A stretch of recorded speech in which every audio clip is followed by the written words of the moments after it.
सही है।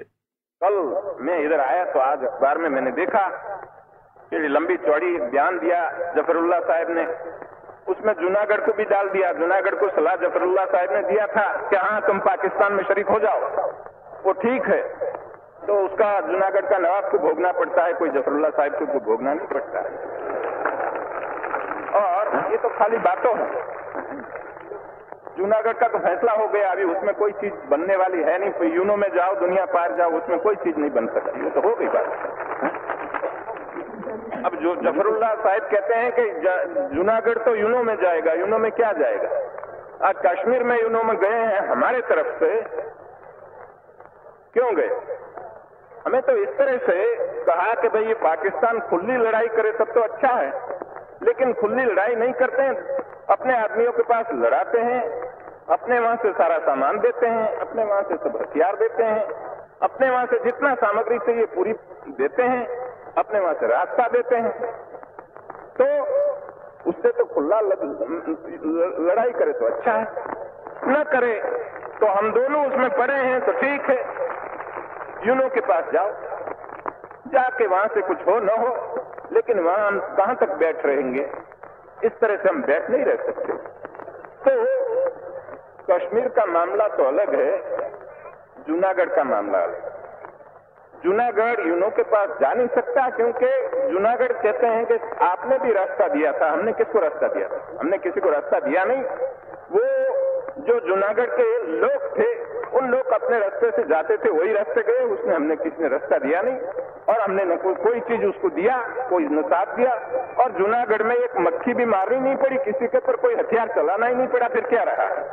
और खुद दीवान ने खुद आके कहा कि मेहरबानी करके हमारी हुकूमत ले लो, हम नहीं चला सकते, और नवाब वहां उठ के भाग के कराची जाकर बैठ गया। फिर जूनागढ़ की बात क्या करते? तो ये चीज तो हो गई।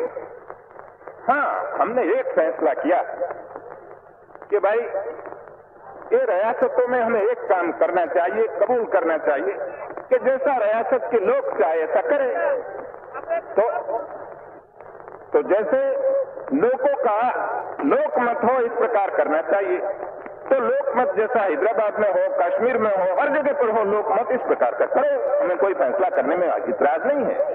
लेकिन यदि कश्मीर में जो चलता है इस तरह से चलता रहे तो फिर लोकमत करने की क्या जरूरत? हम लड़ाई करके कश्मीर को ले तो फिर लोकमत की जगह कहां रही?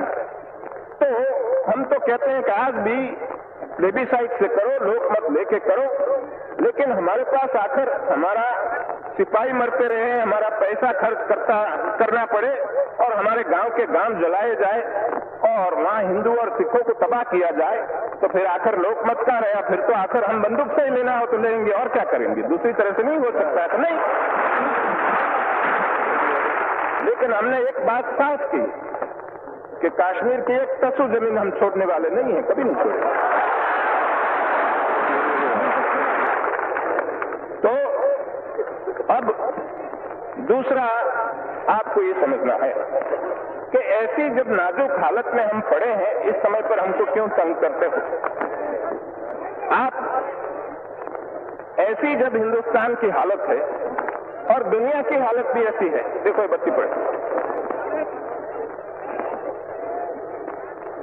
ऐसी जब हिंदुस्तान की नाजुक हालत है, तब हमें क्या करना है? इस नाजुक हालत में हमें हमारी सरकार, हमारी हुकूमत है, उसको ठीक नहीं करेंगे और उसको साथ नहीं देंगे तो हमको नुकसान होगा। इसलिए आज जिस जगह पर प्रांतों में हमारी हुकूमत बैठी है, उसको साथ देना चाहिए। तो मैं इतने लाखों आदमी आप जमा हुए हैं कलकत्ता में, तो मैं आप लोगों को बड़ी अदब से कहना चाहता हूं कि सुनिए आवाज न कीजिए, ठहरो भाई, क्या कहते हैं? रिले करते हैं, ठहरो, कोई गड़बड़ न करो। तो आप लोग हिंदुस्तान की ऐसी नाजुक हालत में इतने लाखों आदमी कलकत्ता में जमा हो गए हैं, तो आपको एक हमारा मैसेज ले जाना चाहिए और सबको पहुंचाना चाहिए कि आज हमारी बहुत नाजुक हालत है, उस हालत में हमें न कोई हड़ताल करनी चाहिए, न कोई तूफान करने का कोई मौका पैदा करना चाहिए, सबको मिलजुल के काम करना चाहिए। अब कई लोग कहते हैं कि भाई इधर हमारे सेक्युलर स्टेट चाहिए, हिंदुओं का राज, कौमी राज नहीं होना चाहिए। कौन कहते हैं कौमी राज बनाओ? हिंदुस्तान में 3-4 करोड़ मुसलमान पड़े हैं, कौमी राज की बात नहीं है। लेकिन बात एक है कि हिंदुस्तान में जो मुसलमान पड़े हैं, वो मुसलमान ने, काफी लोगों ने, ज्यादातर लोगों ने पाकिस्तान बनाने में साथ दिया। ठीक दिया, अभी ठीक है। लेकिन अब एक रोज में, एक रात में क्या दिल बदल गया?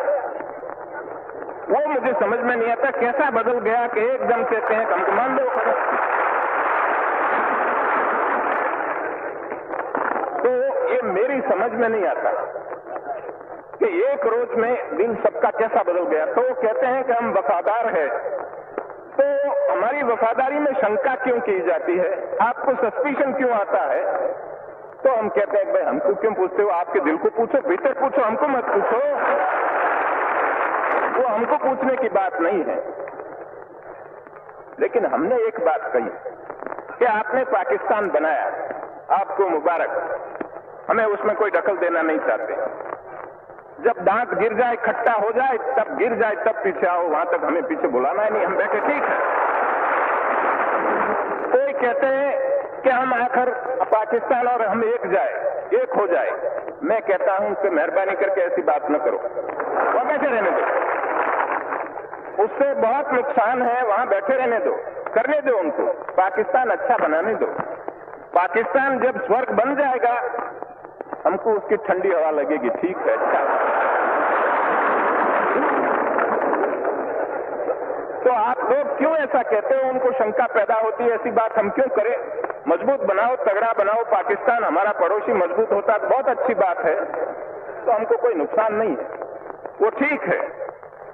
लेकिन बहुत दफे ऐसा कहा गया कि पाकिस्तान मिटाने के लिए, उसको बर्बाद करने के लिए हमारे दुश्मन लोगों ने कॉन्स्पिरेसी की।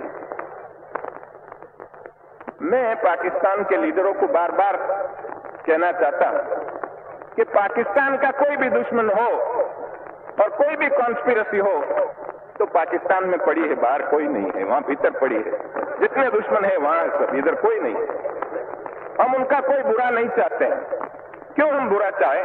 हमने राजी खुशी से तुमको दे दिया कि जाओ तुम पाकिस्तान बनाओ। लेकिन यदि हमारी आंख में धूल फेंकने के लिए कोई आवे तो हम कहते हैं कि इस तरह से हम नहीं चलने देंगे, ये काम नहीं चलेगा। हमारा हिंदुस्तान बाकी का है, उसको छोड़ दो, बाकी हिंदुस्तान को उनका काम करने दो, उसमें आप दखल न दो, तो हम आपके काम में दखल नहीं देंगे।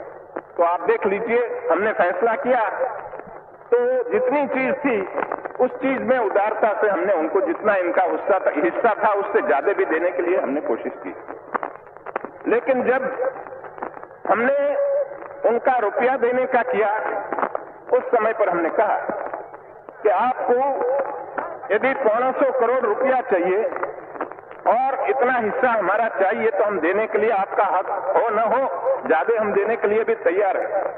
लेकिन मैंने लिख के दिया था कि यदि ये रुपये से गोली चलानी हो कश्मीर में तो हम इस तरह से रुपया नहीं देंगे। हाँ, तुम्हारे में ताकत हो ले जाओ, ठीक है, लेकिन हम खुशी से रुपया तो तब देंगे कि जब ये फैसला सब हो जाए तो आपका रुपया है, हम उसमें कोई दखल नहीं देंगे। हमने आपके साथ मिलके एक फैसला किया तो एक कंसेंट डिक्री है, ये तो कोर्ट में जाना न पड़े, लेकिन आपस में बैठ के हमने फैसला कर दिया। तो तुम्हारी डिक्री कब बजेगी? जब ये हुक्मनामा तो तब बजेगा कि जब हमारा फैसला हो जाए। तो कश्मीर का फैसला हो जाए, उस रोज पैसा ले जाओ तुम्हारा। इस तरह से हम जब कहते हैं तो कि हमारा पैसा नहीं देते हैं और वो कुछ अपने जो फैसला किया उसमें से पलट जाना चाहते हैं, हमें कोई पलटने की हमारी नीयत नहीं है। होती तो हम करते क्यों? जाओ कोर्ट में करो, हमने इस तरह से काम नहीं किया। तो हम बार बार इन लोगों को सुनाना चाहते हैं कि तुम्हारे साथ हमारी कोई बुराई नहीं, न बुराई करना चाहते हैं, तुम्हारे साथ हमें कोई झगड़ा नहीं करना चाहते, लेकिन आप मेहरबानी करके हमको पड़े रहने दीजिए, हमारा काम करने दीजिए।